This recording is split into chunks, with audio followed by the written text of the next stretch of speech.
Théâtre Clément Hervieux-Léger, l'héritier affranchi. Un visage, un corps, un regard, des mots. Éléments d'un portrait. Le visage, chez Clément Hervieux-Léger, est à la fois masculin et féminin.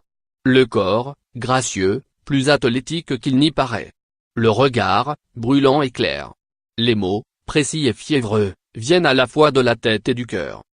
À 40 ans et toujours un air d'enfance accroché comme une ombre, il s'est taillé un joli chemin à la Comédie Française, où il est entré en 2005 comme pensionnaire.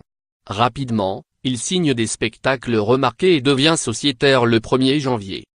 Aujourd'hui, il fait entrer dans la vénérable maison un invité sulfureux, qui jusque-là n'avait pas eu droit à cet honneur, l'Allemand Frank Wedekind, 1864-1918, son monde de désir incandescent et réprimé, et cette pièce magnifique qu'est l'éveil du printemps.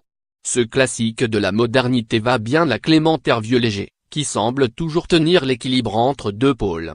Il ne se destinait pas au théâtre, lui le fils de deux sociologues, Bertrand Hervieux, spécialiste du monde agricole, et Daniel Hervieux-Léger, labourant le champ religieux et spécifiquement celui du catholicisme, et dont la voix, forte et précise, s'est plusieurs fois exprimée, dans les colonnes du Monde notamment, pour démonter les approximations anthropologiques des adversaires du mariage pour tous. Je me voyais plutôt faire Sciences Po ou le HENA et devenir fonctionnaire. La notion de service public m'a été inculquée de naissance, et m'a toujours importé, note-t-il. Mais l'univers de la scène n'a jamais été loin. Ma grand-mère, professeure de lettres et passionnée de théâtre, m'y a beaucoup emmené. Ma mère a fait l'école du Théâtre National Populaire, TNP, en même temps que Sciences Po, et j'ai fait de la danse classique dès l'âge de 6 ans. Le théâtre l'a attrapé à peine son bac en poche.